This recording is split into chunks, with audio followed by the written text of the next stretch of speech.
them. Exactly. Absolutely.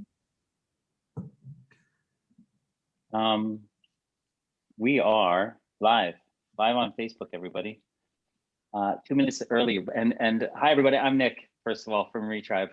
Joining us is Michelle and Angela Green, the Director of Ascension Eagles, and we'll get into all of that. But always, whenever we have the conversation before, I tried to hit the go live button a little bit earlier because it's the funniest part of the conversation is when we're not live, and kind of little gems come out. But yeah, so we're a little bit early, 1 minute early. I think we're going to get going. Thanks everybody at the What's On at Elephant and Castle for joining us at the Community Hub there. This week, I'm really super excited to have Angela Green, who's a super amazing woman. She's an old friend of mine. We were just trying to do the math, and it's about 21 years since we've last seen each other in the good old days of ice hockey in Canary Wharf on the Isle of Dogs at the London Arena, which is now a couple of blocks of flats. Angela, thank you so much for joining us. How are you doing today? I'm really well, thank you. And thanks for the amazing introduction. I can leave now. If you could maybe give people a rundown of what you do, how you got to where you are in a couple of minutes.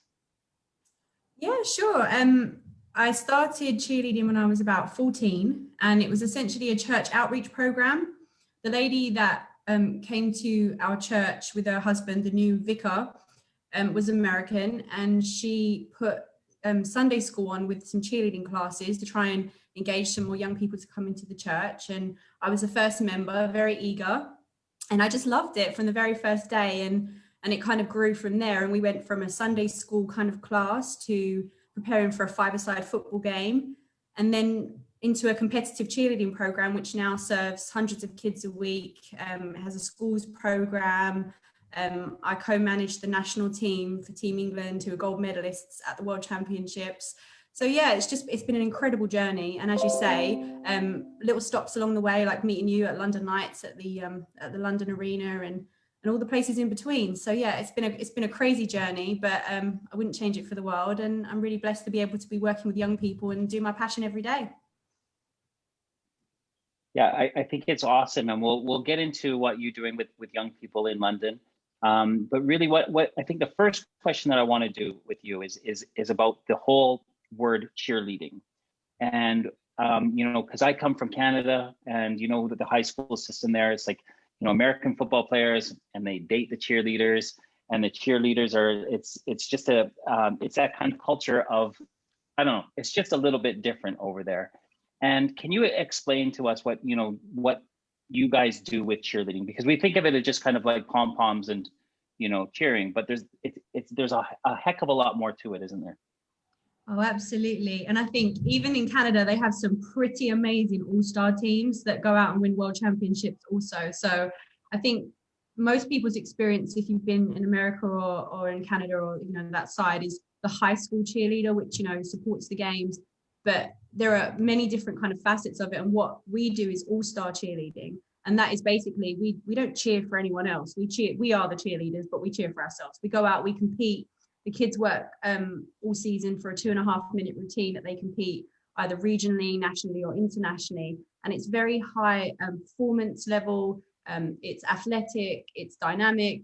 It's something that works all the muscles. So it's very physically demanding, but it's also builds teamwork. Obviously the leadership skills, trust. It's a great discipline to use because it works all the muscle groups, but it's also fun and it's challenging. And you don't, despite the stereotype, you don't all have to fit through the same gap in the door to be on the team. We need strength, we need power. We have boys, we have girls, we have different shapes, sizes, and backgrounds, ethnicities. And it's a great thing because you come together for the common goal and none of that matters. It's a real level playing field when you walk into practice. And that's what I love about it. I love that. I love that you finished your intro with you do your passion every day. You can live your passion and that's your work. That's amazing. And a lot of people want to get to that and have that kind of joy, but also have something that challenges them, that pushes them. And I can imagine working with, well, this is a question rather than an assumption, but working with people that are of different kind of backgrounds, different sort of abilities. How do you combine all of that and bring that together? Could you give us a couple of kind of like methods of doing that? Well, the thing is, there is no kind of like one size fits all. And that's one of the things I've learned over the last 25 years. The crazy thing is you have to meet the kids where they are. But the great thing about young people is they live up to expectations. So if you tell them, you know, by the end of the season, you're going to be a national champion, then they will believe you and they will work for it. So for us, it's about who they are, because most of our come from the East End and the local surrounding boroughs. They can be quite challenging, especially as they get to that junior age group.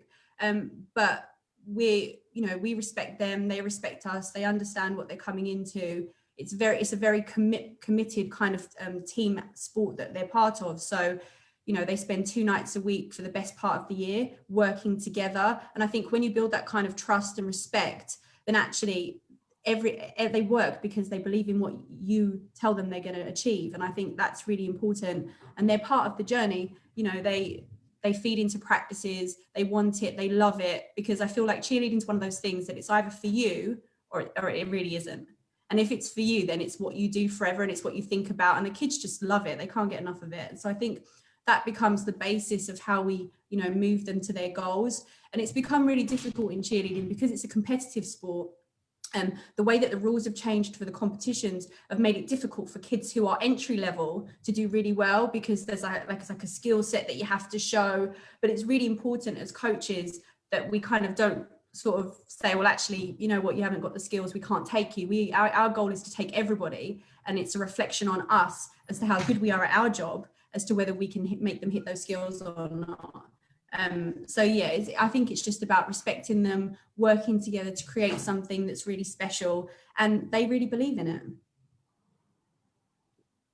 Angela, you know, you say you're based in East London, and I'm just trying to think about, you know, over the years where I've been involved with youth in London, and you know, just the disconnection that a lot of youth have with the world today, and how they can act out with violence, you know, with substances, with other things, and it's really, you know, people always say the answer is, you know, to enable children, youth, to find some passion and purpose within themselves. And I think that, you know, everyone always thinks about football or basketball, you know, these sports that you know, guys can, I suppose primarily men can play, young men can play to keep them busy. But, you know, how did you get involved with it right at the beginning? Because I know you already explained to us before we started, but yeah, how did you see it, and how did you come across it, and what was it about cheerleading that really kind of pulled you in as a young woman? So like I mentioned to you before, it was a church outreach program. So it was a Sunday school that we started, and we would just come and we would do cheerleading, but like the more traditional kinds. We'd actually do cheers, and it was very basic level compared to the way that cheerleading's evolved now. But I just really enjoyed it. And I think because it was challenging, it was something different that not everybody did. I'm really lucky in that I have a really strong family. I've got a really good background. And to be completely honest, I'm sure I probably would have been successful because of that, regardless of what I did. But the thing about it was it really changed my path. At that point, I was adamant I was going to be a lawyer. I wanted to be a lawyer because I come from quite a poor background. You know, I'm one of 7 children. We didn't have a lot growing up. Not that we ever went without. We were full of, you know, care and love, and we never missed out on anything. But I wanted to be able to give back to my family. I wanted to do something that would bring money in, that, you know, would really be a good, you know, a profession that had shown that I'd succeeded. When actually I started cheerleading, and then I found myself, you know, I was doing a law degree, but I was doing cheerleading. I was at Wembley doing, you know, halftime entertainment with our teams, and I was writing my dissertation on the bus. So I actually changed to a marketing degree because I felt that that might help me more. Absolutely hated law, totally hated it.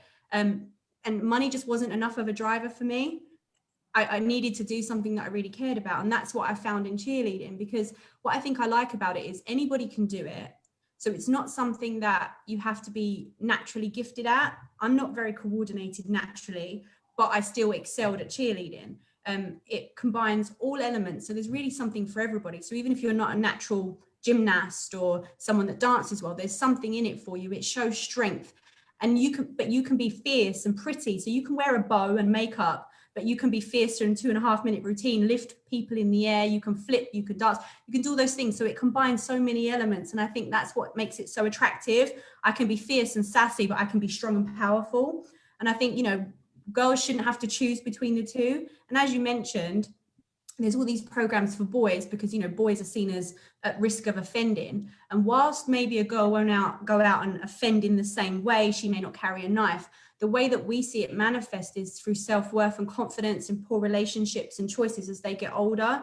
And that's why it's so important to us to engage young females. I mean, we do have boys too, but particularly young females, and show them powerful female role models. We have a program called She Leads, where we work with them on a powerful woman, someone in a different sport, or in just a normal person that is not famous that they can relate to, that shows the real powerful role models that they can really look up to, because we think it's important to tell those stories, do that role modeling, and show these kids that they can be whatever they want to be. Cheerleading is just the vehicle because they love it.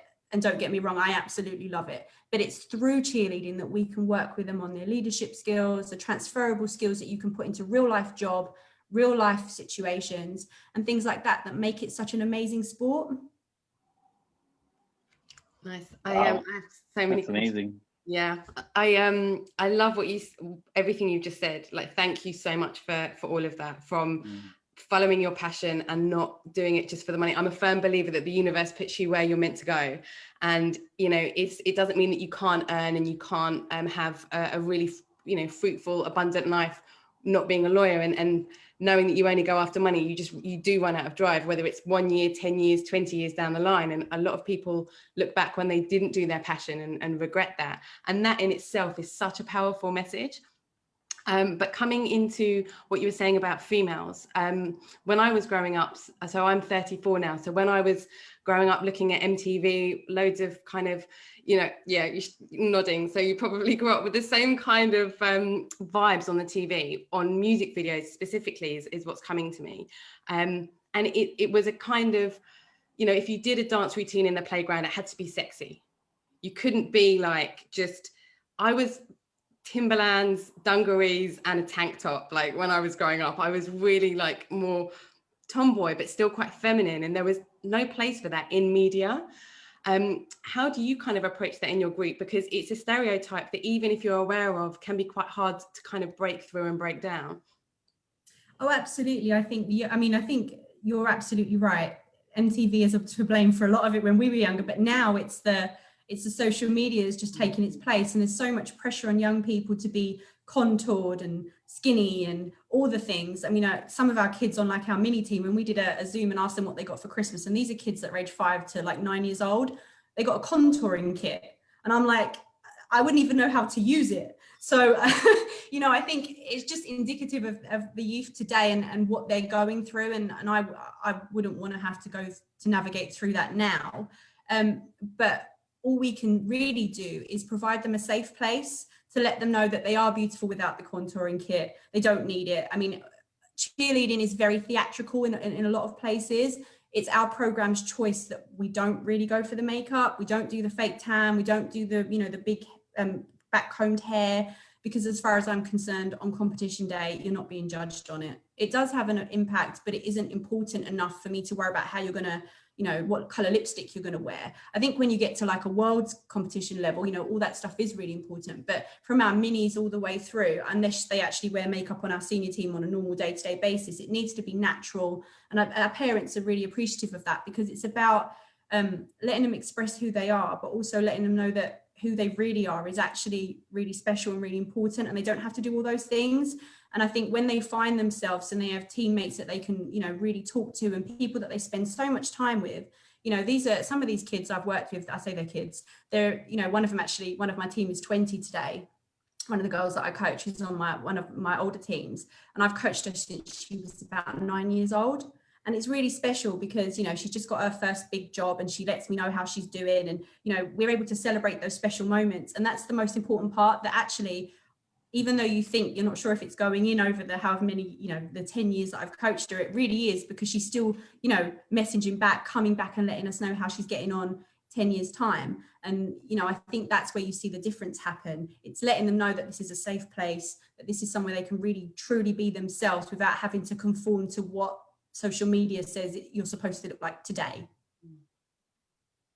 Thank you. I think that's a huge thing that people my age, we just don't really, can't say that. I don't really think a lot about how social media affects me, you know, but I see it in younger people, in my nieces and my nephews, and how, you know, like just this whole Kardashian movement, and like you say, I don't know what contour is. I imagine it's some kind of makeup thing or something like that. I don't know, but I know that there's all these filters, right? So people are just putting like these filters where they're taking pictures of themselves and they're literally doing filters. And these are 8, 9, 10, 11-year-old young women putting filters on themselves to make them look like different body shapes and different eye shapes and everything.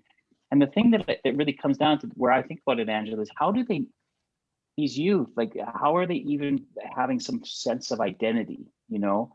And I think about, you know, what you guys are doing when you actually get these kids in a gymnasium on mats, getting physical, getting, you know, actually using their muscles and they can engage with one another face to face and start to grow characters. So I imagine, and you say you're working with someone now who's 20, and what I'd really like to ask is like this isn't like fixing youth isn't like a one-day program, is it? It's something about building relationships. And that's what I want to ask you, like how important is it for these youth to have relationships with people outside of their peer group, outside of their school group, and outside of their family group, and have relationships with people like yourselves? So let's talk about relationships, I guess. I mean, that's Building a really them. question, but I think it's really important because we're a step removed. You know, you have to go to school. You know, a school teacher, I mean, you do get cool school teachers. I can remember a couple from my school days, but for the most part, that's school. You know, it's not cool to want to be at school. But here, where we are, you know, the parents or the kids choose to be here. The coaches are all coaches all of our coaches have grown through our program. They've been athletes in their own right. They've all had their own achievements. They're incredible young people that are now growing into adulthood. So they've all got their own story and they're cool. And our kids want to be like them. They want their approval. You know, these kids trust their coaches. We have a junior coach program. So we're building our next group of leaders. These are kids that look up to the people that they work with. And, you know, they really adore them. And it works both ways. Our coaches absolutely adore the kids they work with. They do anything for them. And because of the amount of time that we see them in the week and the things that you go through, one thing about cheerleading is, and it sounds crazy because people who don't really know much about it wouldn't believe it, but you can go through like devastating lows and incredible highs. You know, you work all year to hit a routine, but the margin for error is so small. So you go out to hit a performance and everything falls. And you've worked every day and in every practice it was perfect. And the minute you go out on the floor, that happened to us like 2 years ago at a competition, everything fell. And in that split second, you don't know what you're going to do, what you're going to say to these kids to pick them back up because they're crying and they know they didn't do themselves justice. And it's never about winning or beating another team. It's about doing what you know is the best for you. And I think the relationships that you build because of that are just so important. And most of the kids that we work with come in around age 5 and 6. So really they're the formative years of these kids growing through, and cheerleading becomes part of their identity because it's what they know, it's who they are, it's how they identify. I am a cheerleader, I cheer for this team, I do this. They do competitions, and the memories that they make. I mean, there are kids that have gone left. Some of their kids are back in our program, in our mini team. You know, that's the kind of stuff where they say that some of the best memories from their lifetime are when they were with Ascension Eagles and doing things through Ascension Eagles. And to be able to provide that for people is an incredible privilege. But the relationship side is so important because cheerleading can be expensive. It can be incredibly time consuming and you have to be all in. And without those relationships, I don't know that we'd get the buy-in from people, because it's the relationships that they come back for. I mean, they love cheerleading, but I truly believe it's the relationships with their teammates, their coaches. That's what they keep coming for. Yeah, I think it's important as well. What you touched on there is not winning a competition. So knowing that, you know, you've got one thing to do, which is really simple, which is that 2-minute routine. but it's not easy. Just because it's simple, it doesn't mean that it's easy, and it's working so hard towards that one thing. And especially if you feel like you've let somebody else down, and all of that kind of, all of those aspects come in and hit you at once. What kinds of ways do you as a team deal with that? I know I'm asking because I used to do dance at school, and if something went wrong on the stage, it would be a case of like, let's just lick our wounds slightly and then move into something fresh. And it would always be like a fresh song, and nobody would want to play the song that we all messed up to, or there'd be like little things that we wouldn't do. Like, we're not ready to laugh yet. And, you know, there used to be, so there's like a rhythm that you find when you do go through those kind of learning curves. What do you guys do? Do you have any kind of rituals? I wouldn't say rituals. I try to get away from stuff like that because I'm not really a believer in luck. You train for it, you go out, you do what you practiced, and that's how, if something goes wrong, it's, you know, it's really difficult for kids to get away from the blaming culture. I think something went wrong, whose fault is it? And in cheerleading, the margin for error, like I've said, is so small. You know, it can take one foot in the wrong place, someone doesn't get somewhere on the timing. There's so many components, and it can just all go wrong. Like I was saying, our last competition before the lockdown was February, our first competition of last season, February 2019. My team looked amazing all the way up. We had a journalist following us from the Face magazine. Lady came in, and my whole routine literally went, people were on the floor, and I was just standing there thinking, I have to not look unhinged when I talk to my team afterwards in front of this journalist lady. But as you come off the floor, there's like a playback. And the problem is when you've got a whole team of people, someone on the left side had the best routine of their life, whereas someone on the right side knows that something just went drastically wrong. And that's the one thing about cheer that's always really difficult. You're expecting, 20 kids to come together and have the absolute best 2.5 minutes of their day, like at the exact same time. And that's what you have to train for. But it's about picking them up, celebrating what went well. And we've had to really work on that over the 25 years. And to be honest, we're still working on it because, kids are devastated. They've worked all season. They feel like they've let you down. And sometimes it's not that they didn't give their all. It's that they were a bit timid, like the team that I had in February that didn't go. It was almost like I saw actually a Facebook meme that really summed it up for me. And we looked at it as a team afterwards, is that a girl jumps from one bed to another, but she doesn't really jump and she falls down the crack. And to me, that was literally what had happened. They'd sort of jumped, but they weren't committed, and they'd fallen down the crack because they didn't believe in themselves enough. And it was about then reinforcing that self-belief. They went out and competed again in March and completely smashed it. And I think it's about that. We're lucky that we have multiple competitions so that if they don't do well at one, we can pick up in the next, and that becomes our focus. And our very last competition in July, we normally straight away the next day go into our awards ceremony where we celebrate the season, awards for every kid on the team, trophies. We make it a big deal because at the end of the day, after 25 years, there are some wins that stand out for me, but for the most part, I couldn't tell you what we won in what year. But it's the moments, it's the learning curves, it's the time. I mean, these kids they're on the team right now are all remembering that they fell like 2 years ago, because that's pretty much one of the last things they did before the lockdown.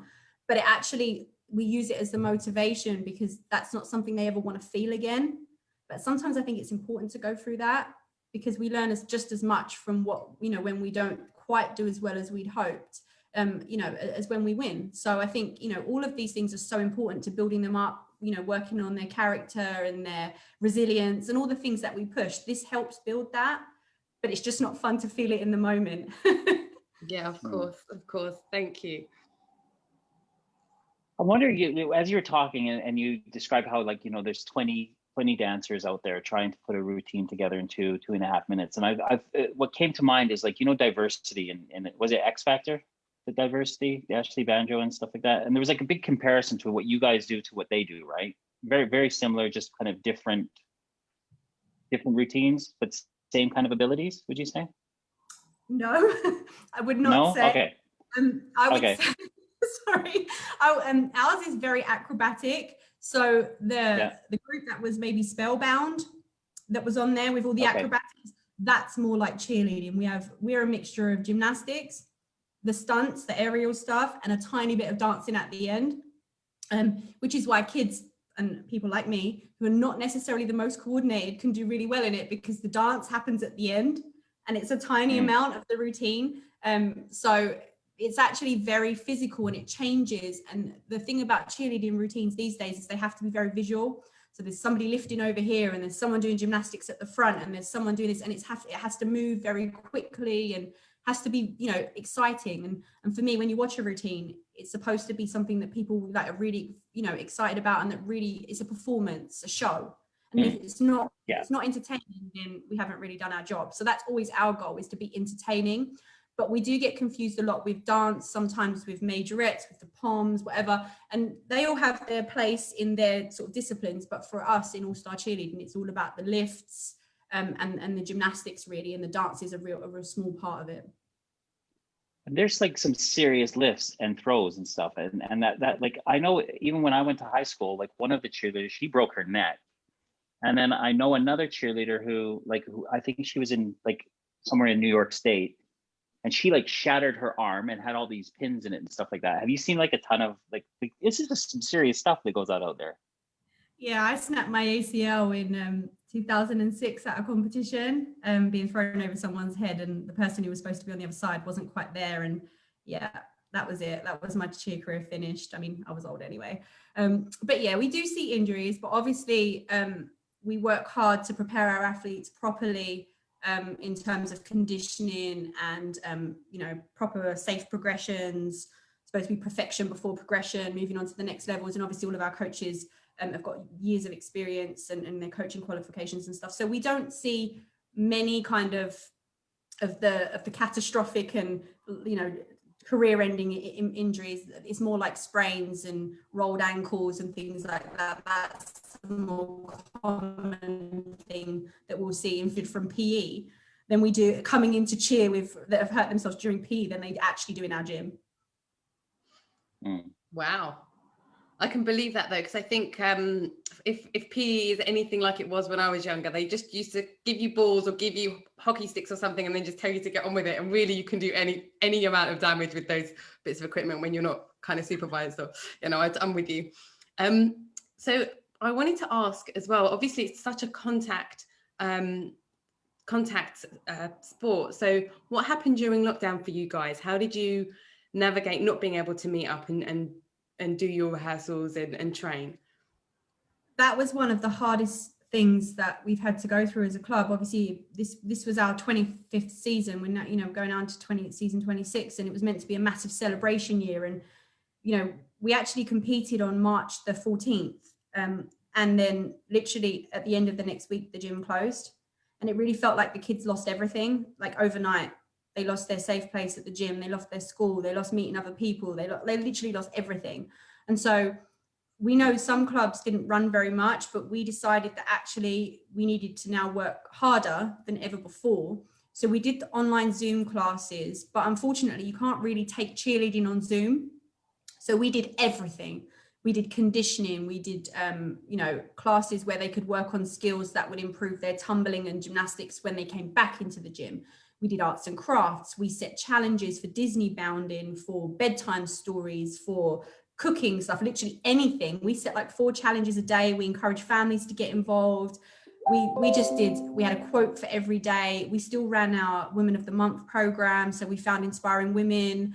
We sent them birthday cards in the post, because everyone likes getting posts. You know, like we did as much as we possibly could through an online platform. And one of our staff also called the parents every week. So every parent got a call every week from our staff team to check in, make sure they were doing okay, anything we can support with, you know, because a lot of our families were furloughed, or some lost employment because of the kind of jobs that they had. And it's just been a real tough time. And the kids, I mean, let's be honest, no one really likes Zoom.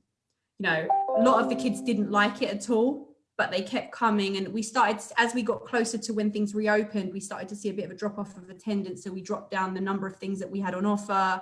But we've had such positive feedback from our families on everything that we offered over that time, because I think it kept some of those kids going. It's just such a shame that they had to go through it, because then we sort of were allowed to reopen in the summer for a little bit with lots of restrictions, but we couldn't stunt. So we were still doing, you know, like conditioning stuff because we couldn't go near each other.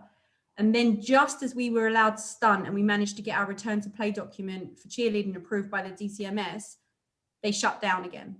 Another month's closure so we could all be together at Christmas. And then we reopened for 2 weeks, and then we shut down till literally like March. So it's been off and on and off and on. And we found it really difficult. We have lost some members who just decided that, you know, maybe they'd restart cheerleading another time. But we've got a, you know, core group of kids that have really stuck with it, that have been loyal. And now we're back in the gym working towards what will hopefully be a live competition in July. So fingers crossed for that. But we feel that that will be, because the last 2 seasons have sort of amalgamated to one. And some kids only competed right before the lockdown, and that was their first experience as a cheerleader. So they've done all these Zoom classes and they haven't really had the full experience. They've never been to a national championships. So for us, it's like closure of this period of time. I really want them to go to that competition, to do well, but most importantly, to experience it and to just have closure over this whole period of time. On your credentials, Angela, you've traveled the world. You've been all over Europe, and you know, I've noted you've been to Japan, which I just want to hear all about because I've always wanted to go there. But you know, do you think, like, okay, so first of all, how has that affected you, being able to travel the world? And what did you learn from that in terms of your travels and experiencing different cultures, especially at younger ages? And then are you hopeful that, you know, you guys will be able to get into, you know, that kind of exposure again one day? So I was really lucky because, like I said, I'm one of 7, never been on a plane before in my life.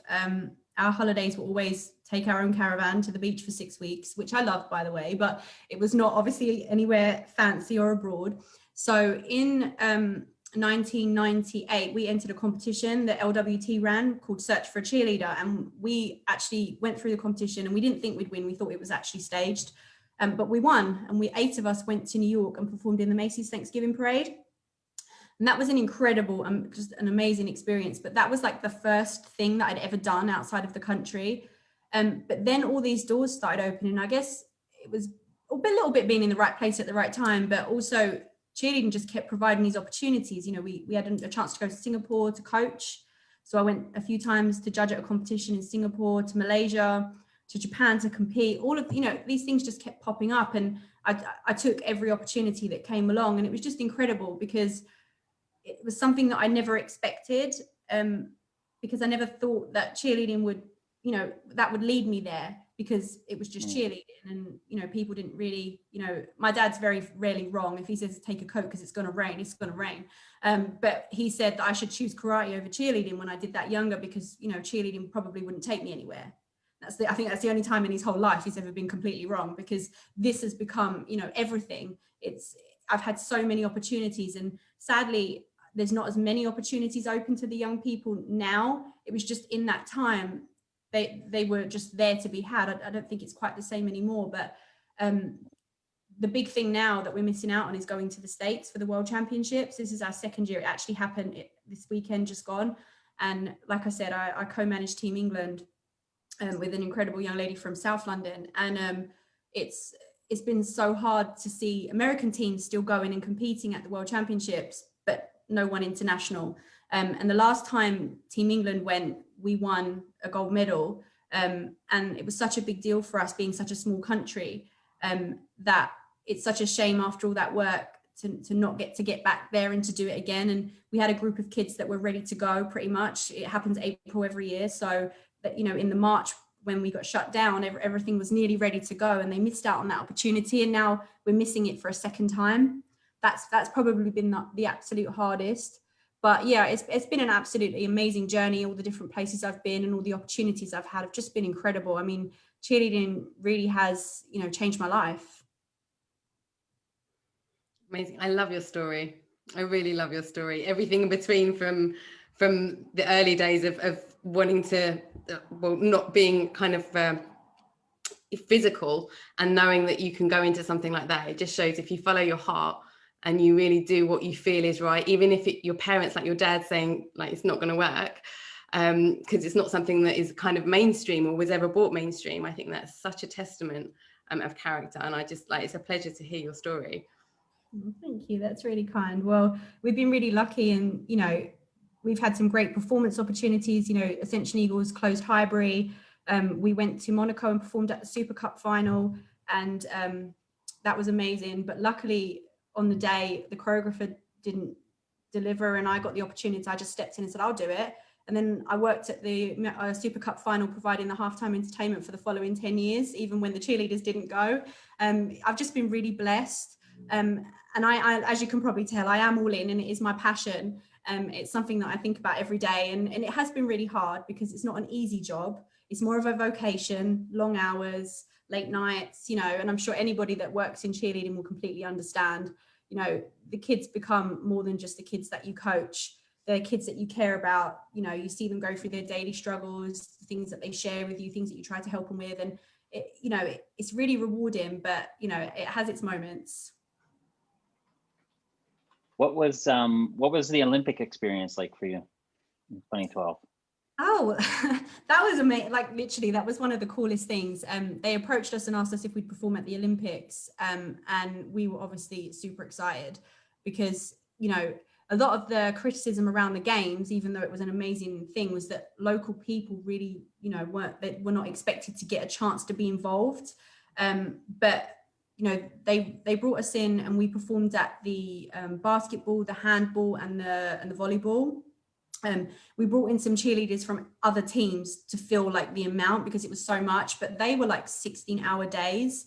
We would get up at like early hours in the morning, go to the arena, be there all day, like for all the performances, then get home in like the middle of the night and then do it again the next day. But it was absolutely incredible experience to be part of, and the crowd was great. The thing about cheerleading is when you go out and perform to a crowd, if they don't know you, it's quite often that you don't really get much of a reaction when you perform. But the crowd was just so like electric and on fire, and they were cheering for everything that we did.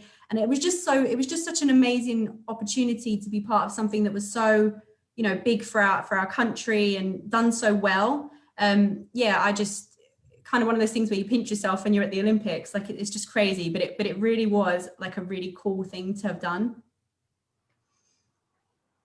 I'm just wondering about it. Has it created any kind of legacy for you, like with regards to, people around East London and yeah, everyone talks about the Olympics and what it left behind, and you can go by some parts of well, I went through Stratford the other day. There's some of it's kind of sad, some of the buildings are getting a little bit just not looked after, and it's like the legacies of 2012 is disappearing.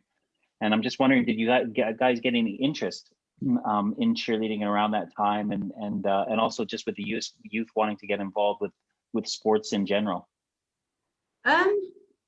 I wouldn't say too much more than usual. A lot of the people that came in to watch the games were from, different countries, all around. So I'm not sure how many local people really got to see the games.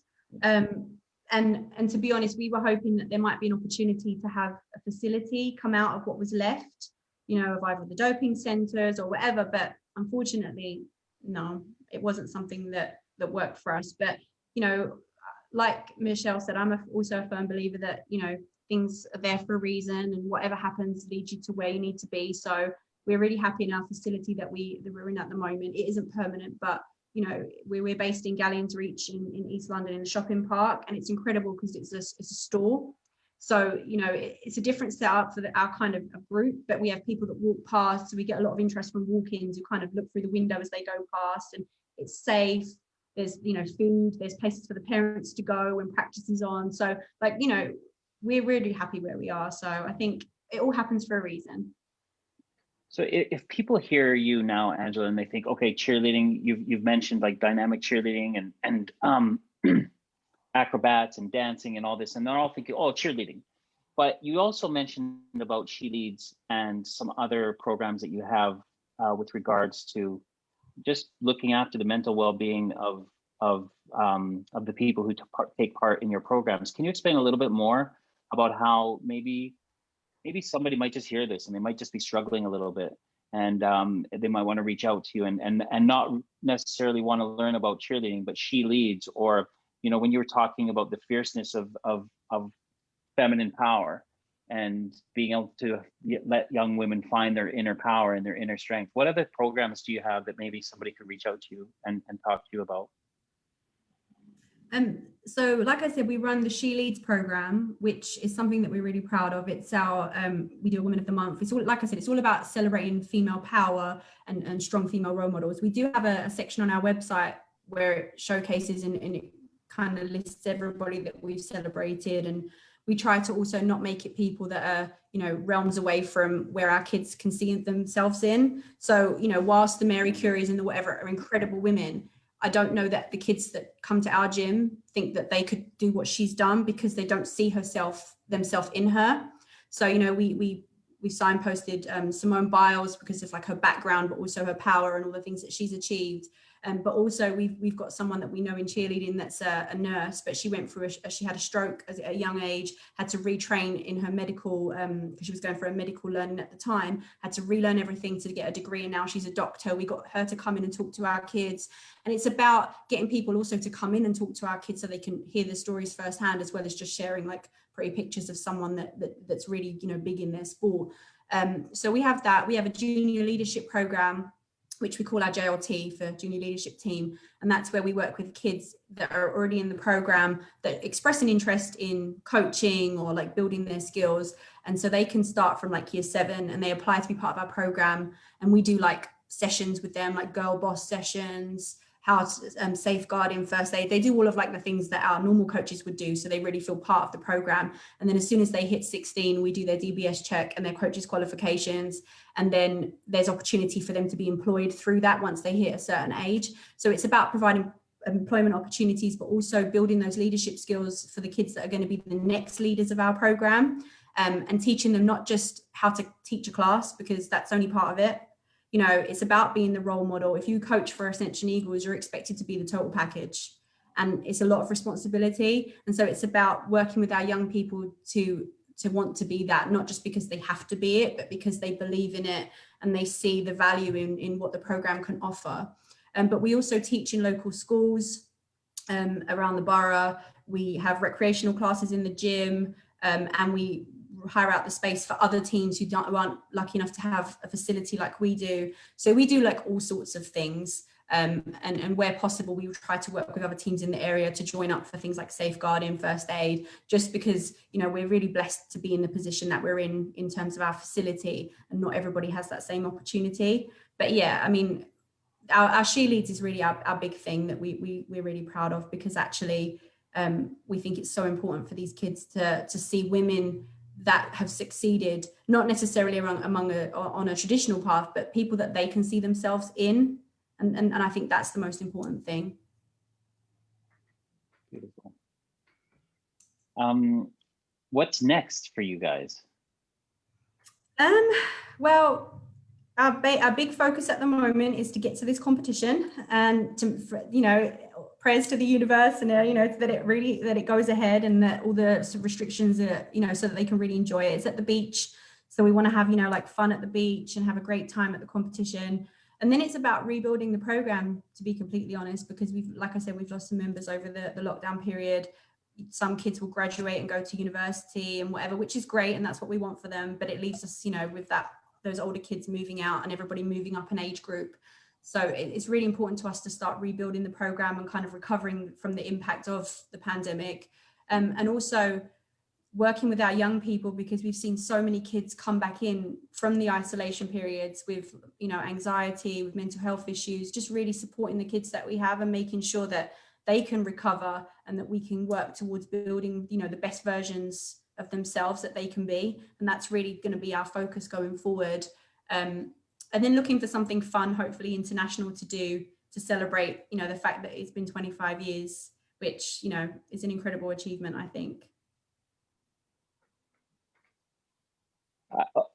So I know you haven't, you know, as let's go from you being the director, and since you've kind of taken on this leadership role, can you kind of tell us some of the big highlights that you've had, and any stories that you'd want to kind of share with people about somebody who's just really inspired you, that's come through, you know, your program, and just just some heartwarming stories that have come from your last few years as the director there. Well, I took over in 2011, and since then, it's really, you know, the lady that ran the program before, Shara, is an incredible woman. Like, but I am not Shara. She was just amazing. And I couldn't run it in the same way because I'm not her, and she had amazing strengths, but they're not my strengths. So, you know, we really kind of, the program's changed over the years, and I think we're in a strong position. But the kids, a lot of them have grown through with us. And the great thing about the program is that we have quite good retention in normal years. So we will see kids from age 5 through to graduating like going to university, which I think that's really important, because making that transformational difference over that period of time really works. If you have them for a long time, they can really kind of be part of the culture of the program. But I mean, I could go on all day about a lot of the kids that have come out of our program. There's so many incredible young people.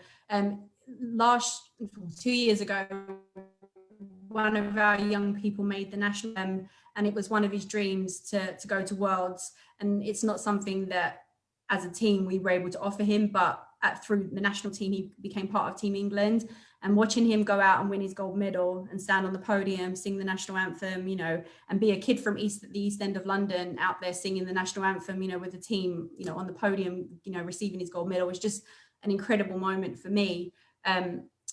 One of our other athletes was on the junior national team, and she actually snapped her Achilles the week before we went at a showcase. And so the week before World Championships, knowing that she wasn't going to compete, we had to manage that like disappointment, but we also then had to frantically find a way that she could go to America, because, you know, the hospitals were saying, we need to do this today. You need to be in a cast up to your thigh. You can't fly like this. We advise you don't go. So we managed to find a private hospital that would do the, came back, because I just didn't know how we were going to manage, not only that she wouldn't compete, but that she wouldn't even get to go to America and be part of the experience. And that was one of the toughest weeks, I think, to go through it with her family and through with her. But she did make it out there. And on the day when she kind of shuffled with her crutches along the side of the floor, the whole crowd, you know, cheered her name. And it was just so special, because even though she wasn't on the floor, she was still very much part of the team and had worked for 2 years to get to that space. And they went on to win a gold medal, which she still got her gold medal. But it was just a real different kind of experience, because it was experiencing it through the athlete that didn't quite make it onto the floor, but still got to be part of, you know, the whole experience. And that was really special. So we went out for celebratory pancakes afterwards at an IHOP, which was fun. Nice. Yeah. But yeah, we've got some great kids, and we've got kids that have gone through so much. Like one of our athletes, in the last season where we competed, her mum had an accident on a trampoline and ended up losing her leg. And she competed like 2 weeks after, and everything was changing for their family, but she was still so committed to the program, and her family was still so supportive. And her mum is just like one of the most incredible women I've ever met. She's now she's actually at like a special rehab place this week, working on her strength and everything. And she's, you know, straight away out of the hospital, walking prosthetic, just being an absolutely incredible human being. And people like that, I'm totally in awe of, because she could have completely like taken it and it let it consume her in a different way, but yet she's so positive. She's an incredible woman. And I just think they're the kind of people that obviously are the right kind of people to hold up for our young people. And yourself, you are truly inspiring. I'm so proud of you and what you've done, and keep doing what you're doing. How can people get in touch with you? And if there's a noise, it's because there's a garbage truck outside my window right now, squeaking. Timing. You can find us on the website. So through the website, which is ascensioneagles.com. We're on social media. So again, Ascension Eagles.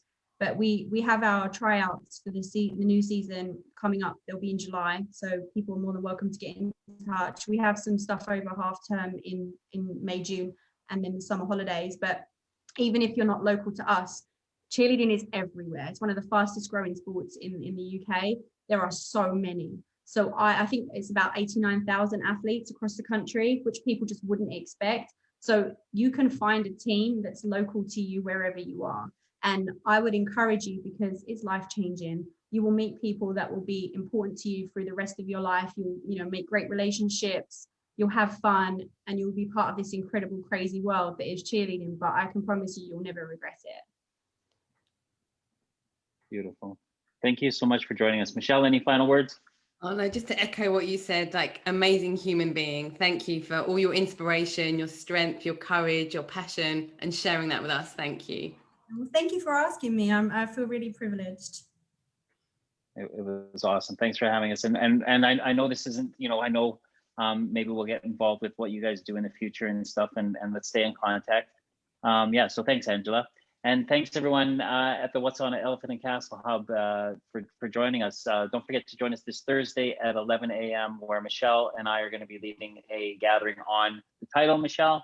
So we're still along the values and boundaries route. So we're going to be exploring more around just self-care and how you can transition that into a work environment.